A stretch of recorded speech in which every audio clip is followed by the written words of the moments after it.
So I think I will start. I got the sign for the recording. So my name is Catarina. Thank you again for the invite for this session. As Professor Carlos was saying, I was in your place exactly 10 years ago, in a slightly different room from what I can see, I think. Um, but I'm very happy with this invite because Astrocamp was one of the best experiences I had in my life, and it definitely had an important role in my decisions, in my path. And at the time, it was incredible. So I'm very happy to be here. Today, I want to share a bit of this path that that I had with you, and introduce a concept that fascinated me so much that it became the center of my research, which is bioelectricity. So to show you very briefly what I did. So I was in Astrocamp in 2015. I enrolled into college in 2017. At the time, I thought I wanted to do mathematics. So I went into applied mathematics and computation at Technical. It was a bit influenced as well by the people that I met at Astrocamp at the time. I had a lot of colleagues in 2015 that also went to applied mathematics. So it was a bit also influenced by that. But after a year, I realized that it was not my my path, and I changed to biomedical engineering. So I did the integrated master in biomedical engineering for 5 years. Throughout these 5 years, I did Erasmus in the University of Barcelona in 2021. Um, Throughout these years, I started to have to develop a passion for nanotechnology and nanobiotechnology. So, for example, in 2022, I started to do some internships with the microsystems and nanotechnologies. And in the same year, I started my master thesis, which was what started and kickstarted my passion for bioelectricity and nanosystems. So the title of the presentation was inspired by the project that I started in my master thesis, which is hijacking cancer bioelectricity with novel nanobioelectronic devices.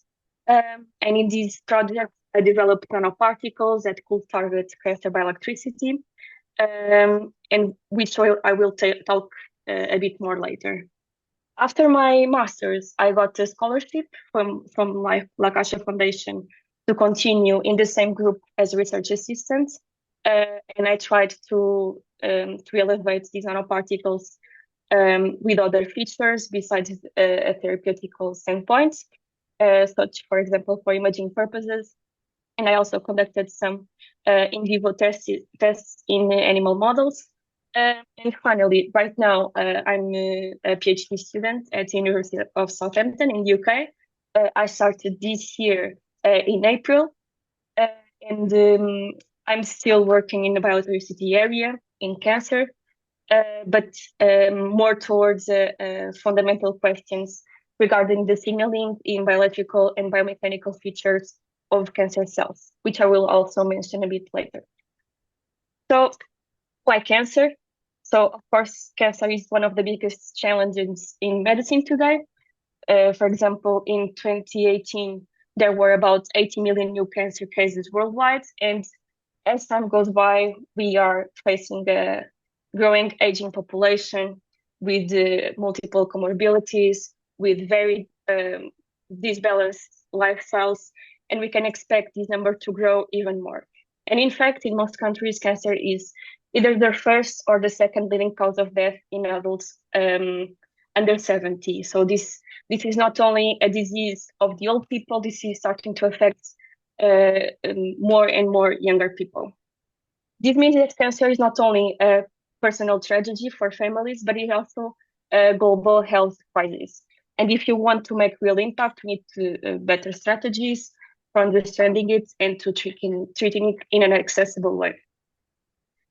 So, of course, nowadays we have much more um, options than we had maybe 30 or 40 years ago, but they still have multiple downfalls.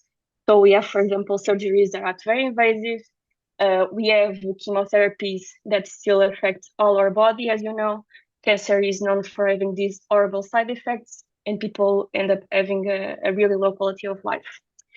We have now more recent and more advanced therapies, for example, immunotherapy, which have a better efficacy and show less side effects, but they work in a very specific set of patients with a very specific genomic landscape, and unfortunately, they are still very expensive. So this is not something that is accessible to most of the population, and this will become, of course, enormous burden on the healthcare systems. So that's why we are trying to look for new approaches, and this is where bioelectricity caught my attention because as a target, it can be less invasive, more precise, and easier to control. So the story of bioelectricity started long time ago. So you probably heard about this experiment with a frog by Luigi Galvani. He was dissecting a frog, and when he touched the leg with a metal tool, to his shock, the leg twitches, and the frog was dead. So these were the first studies on bioelectricity, and he thought that this twitch came from a special kind of electricity inside animals that he called at the time animal electricity. And this was the very first cue that living tissue and electricity were connected. This is just a fun fact. Not everyone agrees, and in fact, another scientist, you probably also heard about him, which is Alessandro Volta, thought that Galvani was super wrong. He said that the twitching wasn't from the animal electricity, but from the metals themselves. And these scientists, they argued for years. They exchanged hate letters. They were just trying to prove each other wrong. And Volta was so determined to prove his point that he invented the first battery, which was the Voltaic coil. So from this discussion, we got two huge things, which was the very first studies of bioelectricity and the invention of the battery. Just a fun fact. So what we know about bioelectricity today, every cell has ion channels, which are these little gates that we have on the surface. These close and open, letting ions like sodium, potassium, calcium move in and out of the cell. Because this distribution of these ions is different inside and outside the cell, there's a difference in charge inside and outside the cell. This is called the membrane potential, and you can imagine it like a tiny battery inside every cell. Now multiply all these cells, all these small batteries by your whole body. So we have more or less 30 trillion cells. You can imagine that you carry around 30 trillion little batteries at all times. So for example, neurons, they sit around minus 70, minus 90 millivolts. Many cancer cells are less negative, which means they are more depolarized. And this is often correlated with more proliferation and migration behaviors. So if you change the ion flowing, you change the decisions that cells make. And when groups of cells align these electrical charges, they generate small electrical fields across tissues, which what you can see here in figure C. And this means that your organs are not just chemical structures, they are also these electrical communicating landscapes. Some cells are especially well known for electricity. You might know these two, which are neurons in the brain and cardiomyocytes in the heart. So the neurons communicate through spikes of voltage called action potentials. These are rapid all or nothing signals that carry all the information. As you might know, when millions of neurons fire all together, we can measure this activity with an EEG, for example. In the heart, we have the electrical waves that coordinate the beating of muscle cells so that the heart can pump rhythmically. Without the electrical coordination, the heart cannot work. So this is what we call the excitable tissues, where we really know where electricity is, absolutely fundamental for the known features of these tissues. But in fact, bioelectricity is just not about neurons or heart cells, and this is what I want to try to convince you today. Almost every cell type relies on bioelectricity. It helps maintain the homeostasis, as we know, and all these balance of ions, pH, charge, keep the cells in what they are supposed to do.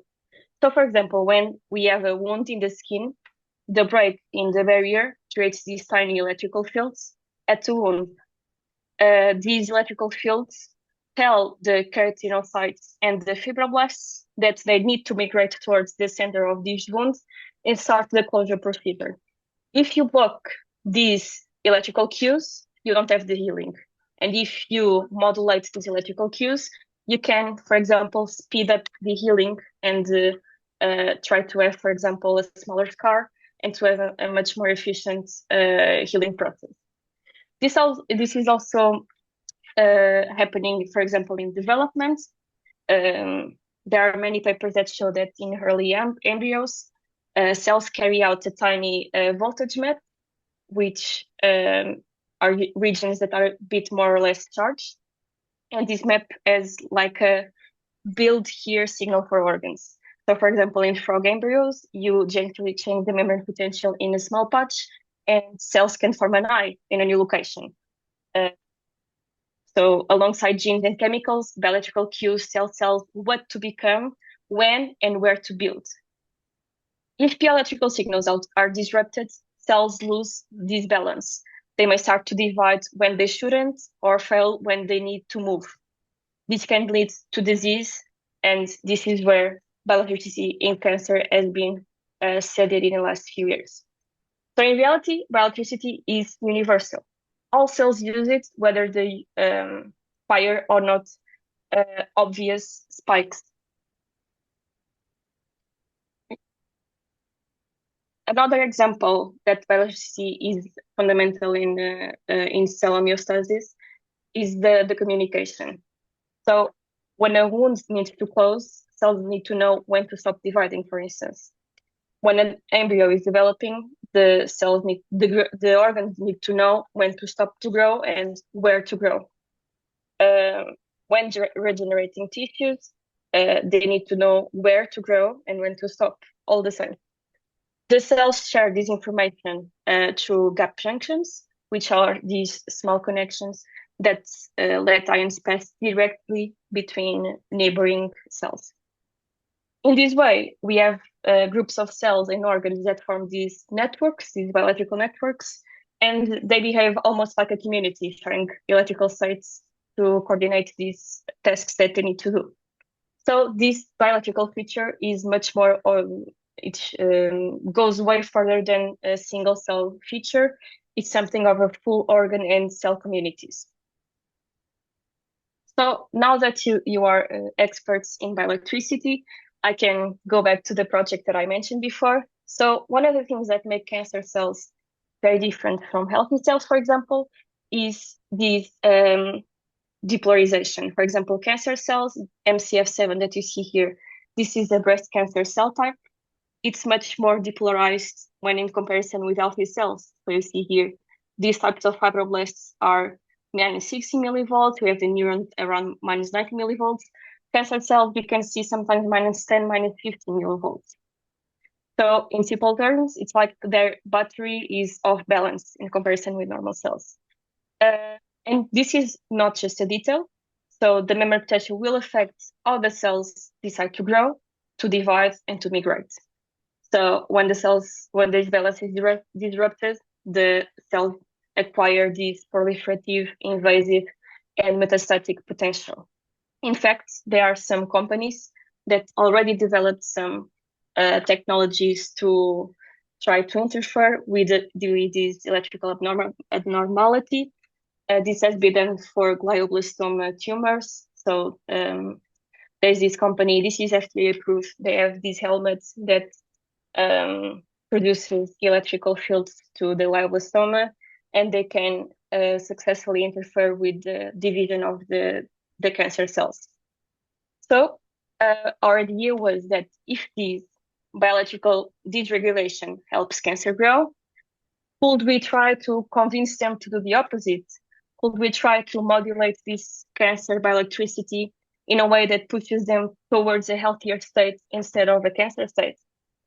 In other words, instead of letting them keep their cancer-like identity, try to reset them towards a normal and less aggressive phenotype. So this was the basis of the project that I developed in the last few years. This is a very brief abstract. So these are piezoelectric nanoparticles. So piezoelectric material are materials that when they are subjected to mechanical forces, they produce electrical outcome, a small local charge, and vice versa. So these nanoparticles, we could stimulate them with ultrasounds, which is our mechanical stimulation. These nanoparticles inside the tumor would produce these electrical charges, and they would interfere with the cancer by electricity, killing the cancer cells specifically without disrupting the normal healthy cells.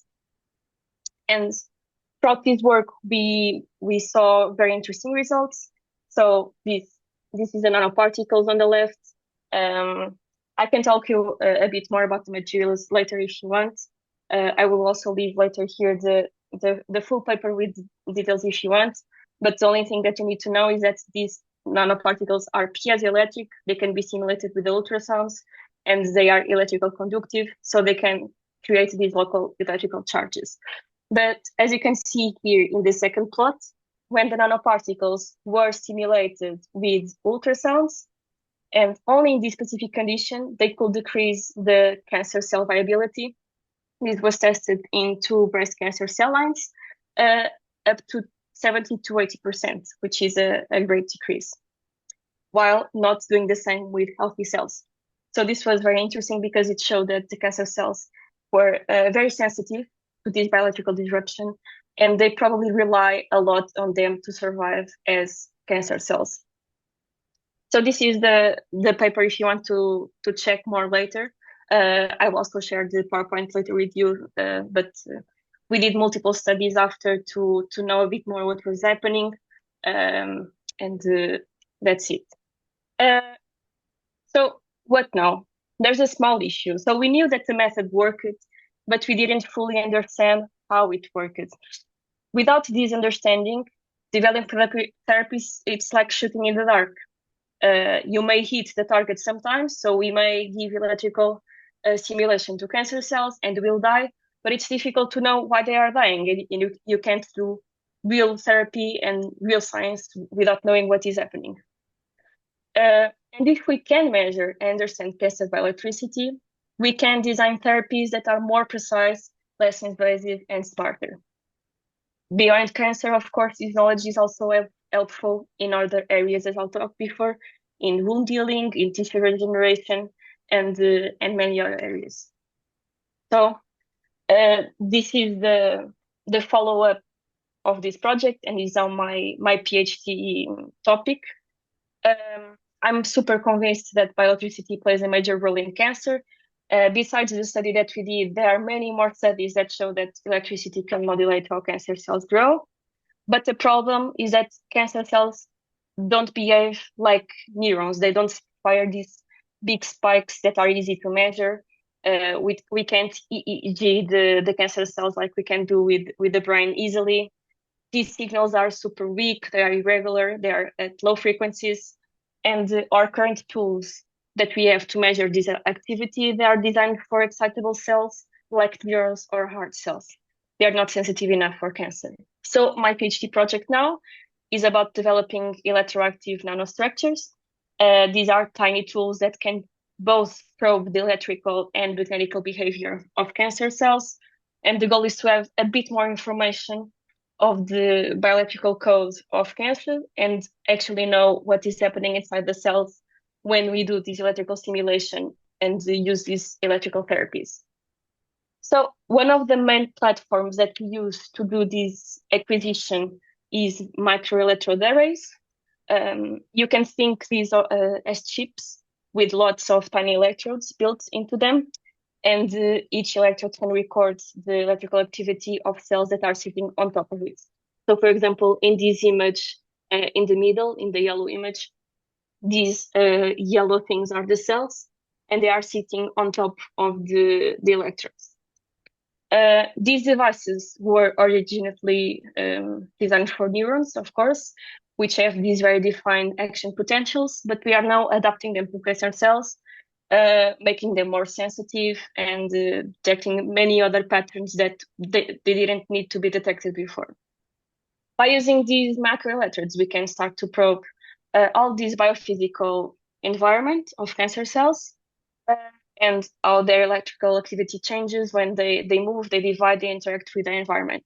And because we can have a cell culture on the top of the electrodes, we can look at this community-based bioelectrical communication and not just in a single cell um, type of analysis, which was mainly done in neurons.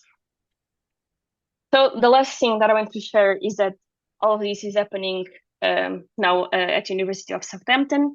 It's a brand new lab that was opened this year. We have these two pillars.